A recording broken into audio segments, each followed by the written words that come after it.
Quando a arquitetura morre, ou se restaura, ou se implode. Um exemplo paulistano é o edifício... Obra is my first feature film. I've made a few short films in the past, working with the relationship between the inhabitants of São Paulo and the environment, the architecture that surrounds them. And in this film, that is kind of a wrong thriller, we present an architect who discovered a clandestine cemetery in the work site that he's building his new project. But in our film, we are not pretty much interested in solve, the mystery or the crime itself.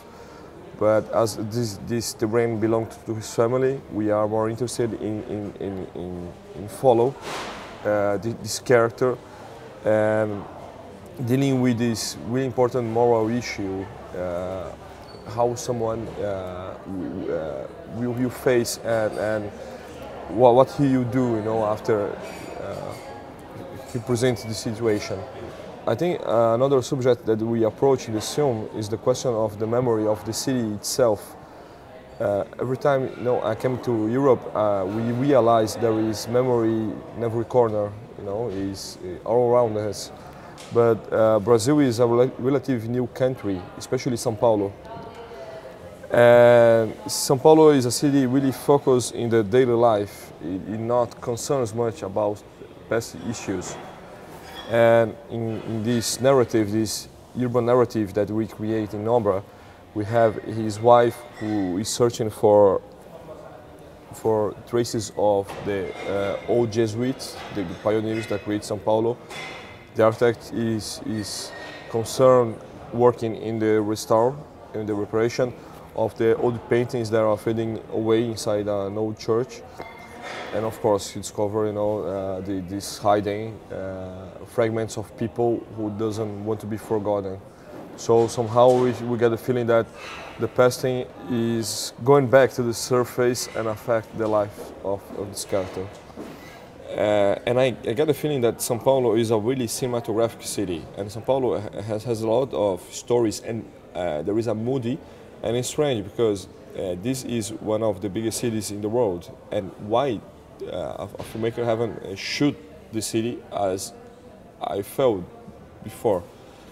There is a photograph, a Brazilian photograph, I think he did. His name is Cristiano Mascaro, and he was an important reference what I was creating how the film will look like. And I think this visual approach is really important, how the film looks and sound, because I think this is an important part of our narrative. I think you cannot connect, the experience, the visual and the audiovisual experience of the narrative and the narrative itself. I think they complete each other. And in this film, the architecture part, is really important for us to not only create moods, but to empower our scenes. Mal administrado, teve cerca dos seus 500 apartamentos sublocados e hoje nele habitam mais de 3.000 moradores. Why did you choose to shoot it in black and white? I was listening a lot of these questions lately.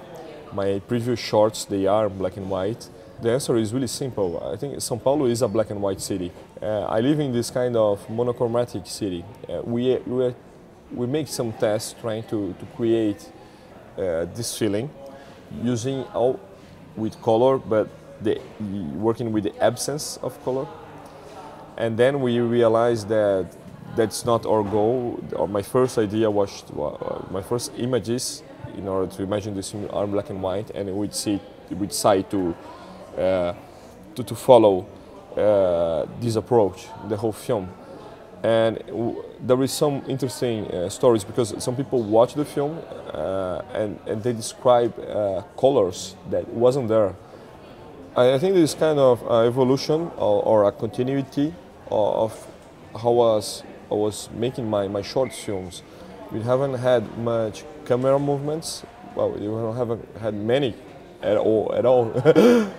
And I really believe in the power of build a narrative make these images, through the power of the images. I think this is an important part of this film. And of course, the use of sound. We have created this atmosphere through sound. That is a more emotional mood for the characters. You mentioned earlier that you were a Bergman fan. Yeah.